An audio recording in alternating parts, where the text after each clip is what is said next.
ఢిల్లీలో 26/11 ముంబై తరహా దాడులకు ఉగ్రవాదులు సన్నద్ధమైనట్టు తెలుస్తుంది. ఎర్రకోట, India gate, constitution club, Gauri Shankar ఆలయం సహా అనేక రద్దీ ప్రాంతాల్లో వరుస పేలుళ్లకు ఉగ్రవాదులు పక్కా ప్రణాళిక తయారు చేసినట్టుగా కేంద్ర సంస్థల విచారణలో వెల్లడైంది. అంతేకాదు, ఇందులో భాగంగా అత్యంత శక్తివంతమైన 200 ఐఈడీలు సిద్ధం చేసే పనిలో ఉగ్రవాదులున్నట్టుగా దర్యాప్తు సంస్థలకు సమాచారం అందింది.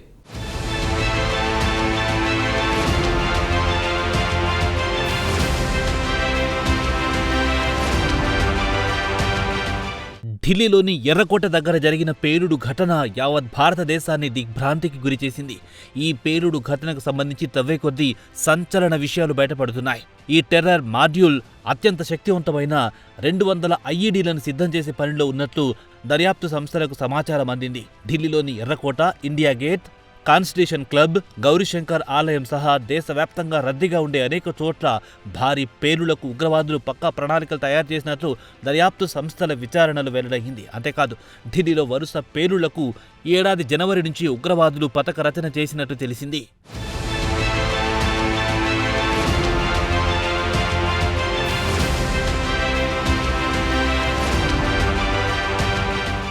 ఒక్క మాటలో చెప్పాలంటే 26/11 ముంబై తరహా దాడులకు ఉగ్రవాదులు సన్నద్ధమైనట్టు తెలిసింది. అంటే దేశ రాజధానిలో వరుస పేలుడు జరపడమన్నమాట.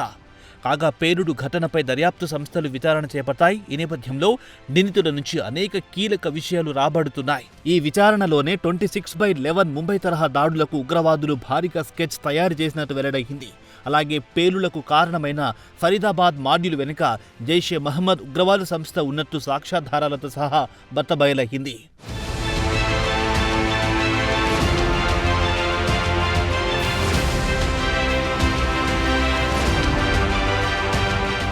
ఫరీదాబాద్ టెర్రర్ మాడ్యూల్పై దర్యాప్తు సంస్థలు విచారణలో అనేక కీలక అంశాలు వెలుగు చూశాయి. అంతేకాదు, కేంద్ర దర్యాప్తు సంస్థల సంయుక్త ఆపరేషన్లో భాగంగా 2900 కిలోల పేలుడు పదార్థాలు దొరకాయి. వీటిలో అమ్మోనియం నైట్రేట్, పొటాషియం నైట్రేట్, అలాగే సల్ఫర్ కూడా ఉన్న సంగతి తెలిసిందే. కాగా ఢిల్లీలో పేలుడు సంభవించిన ప్రాంతం నుంచి దాదాపు 40 నమూనాలను ఫోరెన్సిక్స్ అధికారులు స్వాధీనం చేసుకున్నారు. ఇందులో కూడా అమ్మోనియం నైట్రేట్తో పాటు మరో శక్తివంతమైన పేలుడు పదార్థం ఉన్నట్టు ఆనవాళ్లు దొరకాయి. దీంతో ఆ దిశగా ఫోరెన్సిక్స్ అధికారులు దర్యాప్తు వేగం పెంచారు.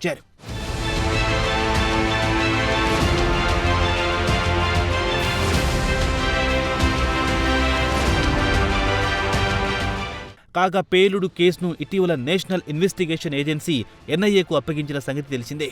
ఈ మొత్తం కుట్ర వివరాలు తెలుసుకోవడానికి ఒక ప్రత్యేక బృందాన్ని నేషనల్ ఇన్వెస్టిగేషన్ ఏజెన్సీ ఏర్పాటు చేసింది. ఇందులో 10 మంది సభ్యులుంటారు. ఇందులో భాగంగా జమ్మూ కాశ్మీర్, ఢిల్లీ, హర్యానా పోలీస్ విభాగాల నుంచి సదరు ప్రత్యేక బృందం కేసు డైరీలను స్వాధీనం చేసుకుంటుంది. ఆ తర్వాత పేలుడు కేసుకు సంబంధించి అన్ని కోణాల్లో దర్యాప్తు జరుగుతుంది. కాగా ఇప్పటికే పేలుడు కేసుతో సంబంధం ఉన్న నిందితుల వివరాలు, వారికి అందుతున్న ఆర్థిక సాయం గురించి సదరు ప్రత్యేక బృందం ఆరా తీసింది.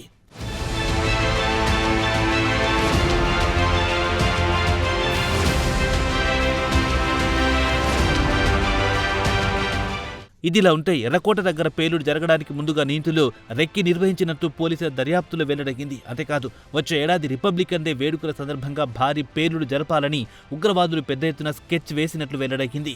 ఫరీదాబాద్ మాడ్యూల్తో సంబంధం ఉన్న డాక్టర్ ముజమ్మిల్ షకీల్ విచారణ సందర్భంగా ఈ కీలక విషయాలు బయటపడినట్లు తెలిసింది. కాగా డాక్టర్ ముజమ్మిల్ షకీల్కు జైషే మహమ్మద్ ఉగ్రవాద సంస్థతో సంబంధాలున్నట్లు తెలిసింది.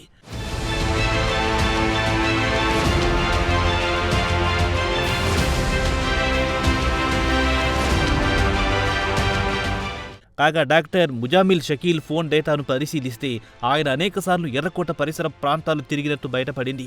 అయితే ఈ ఏడాది దీపావళి పర్వదినం సందర్భంగా ఎర్రకోట దగ్గర విధ్వంసం జరపాలని ముందుగా ప్లాన్ చేశారంట. అయితే కొన్ని కారణాలతో సదరు ప్లాన్ను నిందితులు పక్కన పెట్టినట్టు పోలీసుల దర్యాప్తులో వెల్లడైంది. ఇదిలా ఉంటే పేలుడు జరిగిన రోజు I-20 కార్ ఢిల్లీ నగరంలో ఎక్కడెక్కడ తిరిగింది అనే విషయమై అధికారులు దర్యాప్తు మొదలెట్టారు.